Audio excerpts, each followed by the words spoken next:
তোমাকে আমি বিপদ থেকে বাঁচায় দিতে চাই, তোমাকে আমি উদ্ধার করে দিতে চাই। আমি রব্বুল আমিন তোমাকে কল্যাণের রাস্তা দেখাতে চাই। কিন্তু রব্বুল আমিন বলছেন, আমি বান্দাকে যখন বাঁচাতে চাই, আমি রব্বুল আলামিনের একটা তরিকা আছে। উদাহরণ নম্বর 2। কয় নম্বর? কথা বললেন না ইয়াংরা? কয় নম্বর? ওই যে ডান পাশে তাকান, ডান পাশে 3 তলা 4 তলা বিল্ডিং দেখা যায়, দেখতে পাচ্ছেন? ওই দেখেন 4 তলার মধ্যে আলো জ্বলে, 4 তলার মধ্যে জানলা খোলা, ফ্যানটা ঘুরতেছে।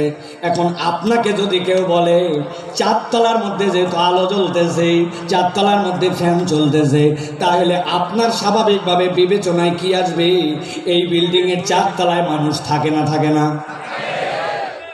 মানুষ থাকে। কিন্তু আপনার এলাকার এক ছেলে বলতেছে, যতই মানুষ থাক, যাই থাক না কেন, আমি শিওর এইটাতে ওঠার জন্য কোনো সিঁড়ি নাই, এইটাতে ওঠার জন্য কোনো লিফট নাই, এইটাতে ওঠার জন্য কোনো মই নাই, যতই মানুষ থাক।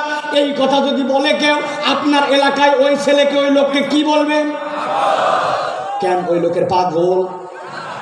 পাগল বলবেন কেন? বলবেন স্ক্রু ঢিল, ঠিক কিনা?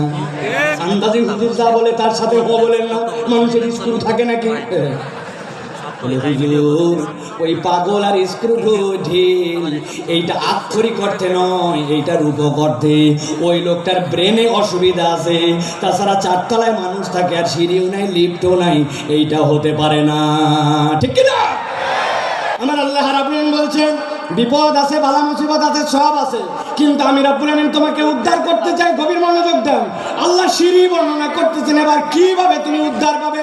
আল্লাহ বলছেন, ওয়াতিউল্লাহ ওয়াতিউর রাসূল ফাইন তাওয়াল্লাইতুম ফাইন্নামা আলা রাসূলিনাল বালাগুল মুবিন। আমার রব্বুল আমিন বলছেন, বান্দা, তোমাকে আমি বিপদ দিয়েছি শেষ করে দেওয়ার জন্য নয়, ধ্বংস করে দেওয়ার জন্য নয়। দুনিয়ার কোনো মানুষকে আমি জাহান্নামে দেওয়ার জন্য সৃষ্টি করি নাই। আমি আল্লাহ তোমাকে সিঁড়িটা বলে দিতে চাই। আল্লাহ বলছেন, 1 নম্বর সিঁড়ি, ওয়াতিউল্লাহ। 1 নম্বরে আল্লাহ রাব্বুল আলামিনের পূর্ণ ইতাআত করা লাগবে। আমি আপনাদের কাছে জিজ্ঞাসা করতে চাই, অত জোরে না বললেও সমস্যা নাই, কিন্তু বুঝে সুঝে বলবেন। আল্লাহ রাব্বুল আলামিনের যে ইতাআত করা লাগবে, এ বিষয়ে কি আমাদের কোনো সন্দেহ আছে? কিন্তু আমরা কি আল্লাহ রাব্বুল আলামিনের পূর্ণ ইতাআত করি? আমরা পূর্ণ ইতাআত করি না। এই মাহফিল এরকম নয় আমি খালি একচেটিয়া বলে যাবো আর আপনি খালি শুনে যাবেন আর হ হ করে যাবেন। আমি আপনার চিন্তার খোরাক দিতে চাই। একটুখানি ঠান্ডা মাথায় এবার চিন্তা ভাবনা করেন তো। আমি 5-7 সেকেন্ড আপনাকে সময় দিব। আমি আল্লাহর ইতাআত করতে হবে জানি, কিন্তু পূর্ণ ইতাআত করি না। বলেন তো, আমাদের পূর্ণ ইতাআত না করার পেছনের কারণ কি হতে পারে? ভাবেন, চিন্তা করেন। আপনি একটু 5-7 সেকেন্ড মনে মনে একটা কিছু চিন্তা করেন। আপনাদের এক একজনের এক এক ধরনের প্রশ্ন, আপনাদের চিন্তার উদয় হয়েছে কিনা ভাই?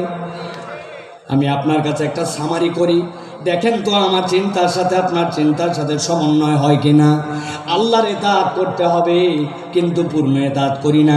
আমি আমার ক্ষুদ্র দৃষ্টিভঙ্গিতে দেখেছি এর অন্যতম কারণ হচ্ছে আমরা আল্লাহ রাব্বুল আলামিন যে আমাদের জন্য রাজ্জাক আর রব, আল্লাহর রাজ্জাক আর রুবুবিয়্যাতের মূল পরিচয় আমরা ওয়াকিফাল নয়, ঠিক কি না? আপনি বলবেন, হুজুর আমি আমার রাজ্জাক রবকে চিনি। কেমনে চেনেন? আমার বাড়িতে খাবার অভাব নাই, আমার বাড়িতে বাজার হাট নিয়ে চিন্তা নাই। আল্লাহ আমাকে আলহামদুলিল্লাহ যথেষ্ট খাবার, যথেষ্ট আমার বাজার, যথেষ্ট চাল ডাল আমাকে দিয়েছে। আপনি যদি মনে করেন আল্লাহ আপনাকে চাল ডাল আর খাদ্য এইটাতে একমাত্র আপনার জন্য রাজ্জাক, আপনি তাহলে আল্লাহর রাজ্জাক নামের 1% কেবল চিনছেন, বাকিটুকু আপনি চিনেন নাই। আল্লাহ নিজের পরিচয় দিয়েছেন, ইন্নাল্লাহা হুয়ার রাজ্জাকু যুল কুওয়াতিল মাতিন।